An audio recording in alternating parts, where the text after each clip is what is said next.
Welcome, everyone. My name is Dr. Brenda Burgo. I'm the Social and Restorative Justice Coordinator and Supervisor of Teacher Education at UC Riverside.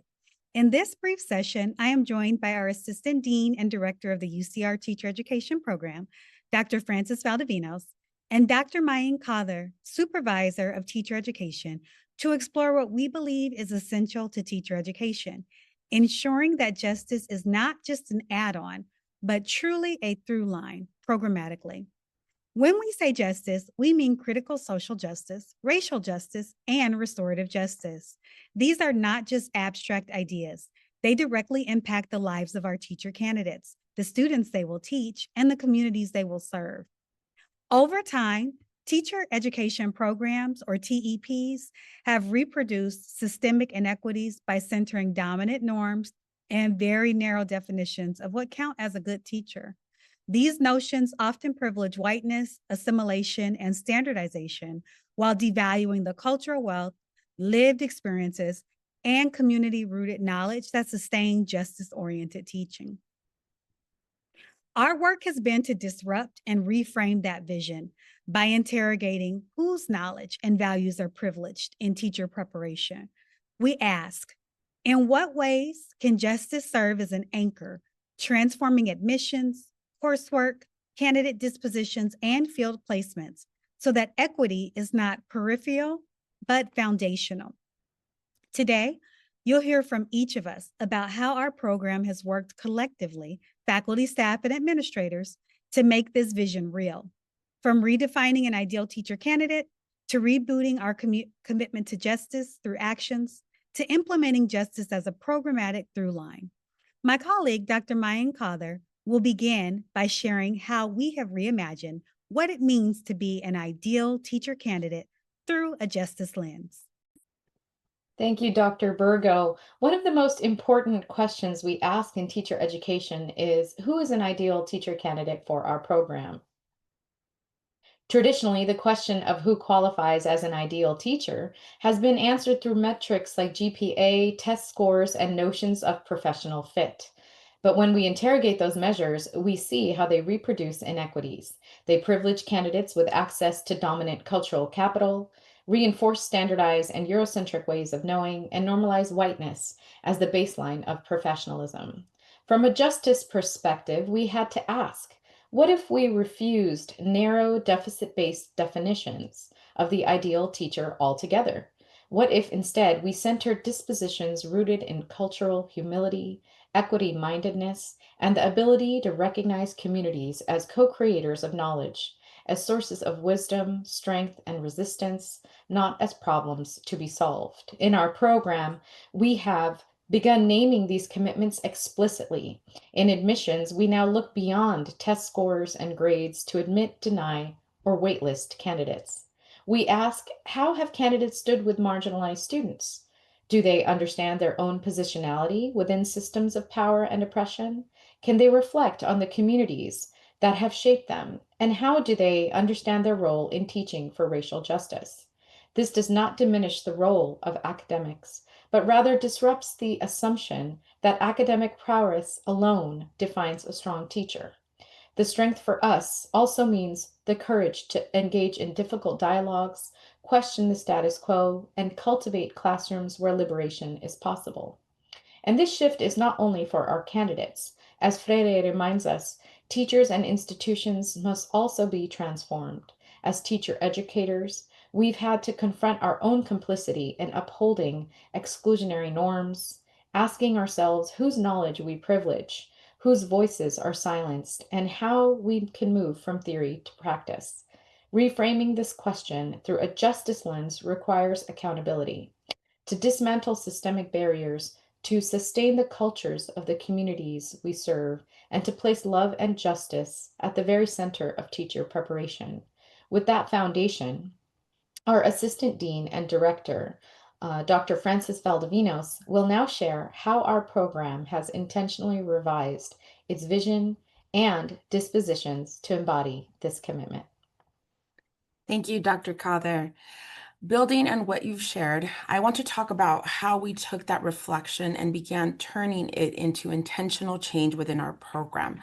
We realized that while our mission and vision statements referenced equity and access, they stopped short of requiring us to hold ourselves accountable to justice in a meaningful way. They sounded good, but they didn't demand transformation.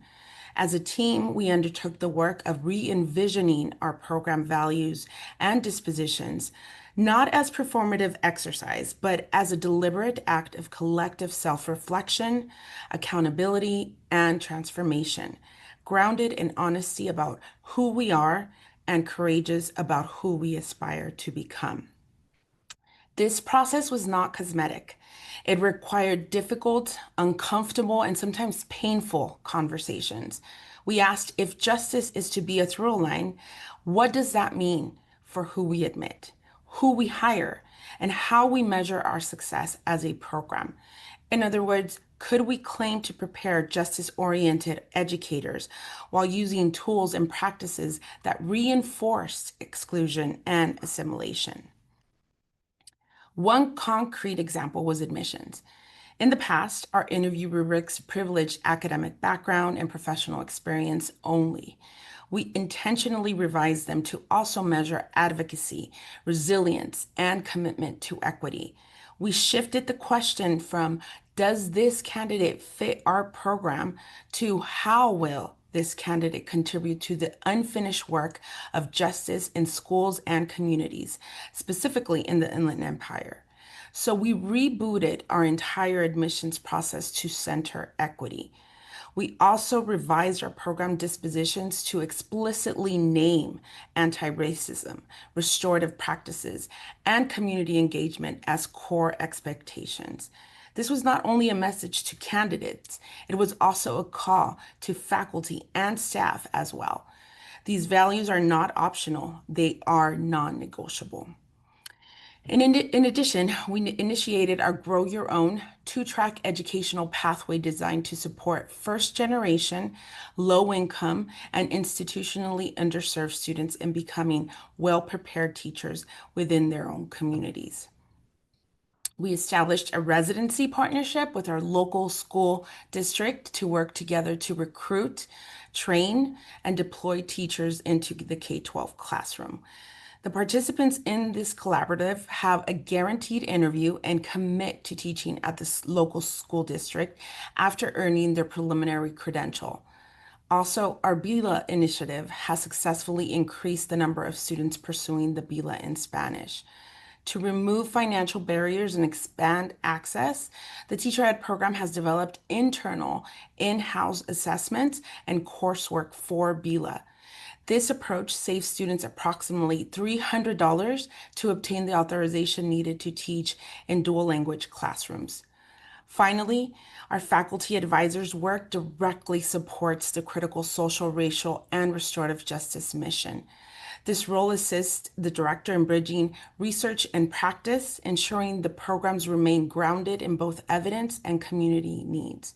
The faculty advisor collaborates with faculty, staff, and supervisors of Teacher Ed to integrate current research into program practices, curriculum design, and fieldwork experiences. And this has not been easy work. We have had to work together to creatively navigate institutional barriers and cultivate justice as our culture. For us, the greater risk was silence. We know that when justice is optional, inequity is inevitable. With that in mind, Dr. Burgo will now share how we've worked to live out those commitments in practice across coursework, placements, and candidate support. Thank you, Dr. Valdivinos. Rather than approaching this sequentially, we recognized that justice had to be embedded simultaneously in coursework, placements, TEP faculty practices, and candidate supports. Each of these elements reinforces the others, creating a living program-wide commitment rather than isolated initiatives. The TEP was intentional about hiring individuals whose expertise and values align with the TEP justice-oriented mission. The BILA and social justice program coordinators positions were created to strengthen support for students and staff in these focus areas, to enhance student learning, and also reinforce the program's commitment to preparing critical social justice educators who are culturally responsive, equity-minded, and ready to serve diverse communities. Our TEP restructured the admission interview process and questions to align with the program's justice-oriented mission. By revising the questions to center critical social, racial, and restorative justice and incorporating many multiple interviews, the TEP was able to engage a diverse group of stakeholders, including faculty, staff, supervisors of teacher education, alumni, and researchers, to interview potential teacher candidates. Following a thorough onboarding process, we ensure that the committees recognize the importance of ensuring that incoming students align with the TEP mission. We also revised teacher candidate dispositions to better reflect our critical social and restorative justice commitment, positioning strong equity and justice at the forefront. These updates align with professional and ethical expectations and more explicitly connect the skills and mindsets our teacher candidates need to serve diverse communities effectively. We implemented 2 mandatory social and restorative justice events for all teacher candidates. Also, to support the year-long integration of justice work and to maintain instructional alignment, 2 curricular guides were designed in-house, focusing on social and restorative justice, and we have implemented these curricular guides in all seminar courses. In response to the critical need expressed by teacher educators and to build internal capacity for our justice work, third spaces where STEs can have critical conversations and discuss justice work will be meaningfully implemented this year.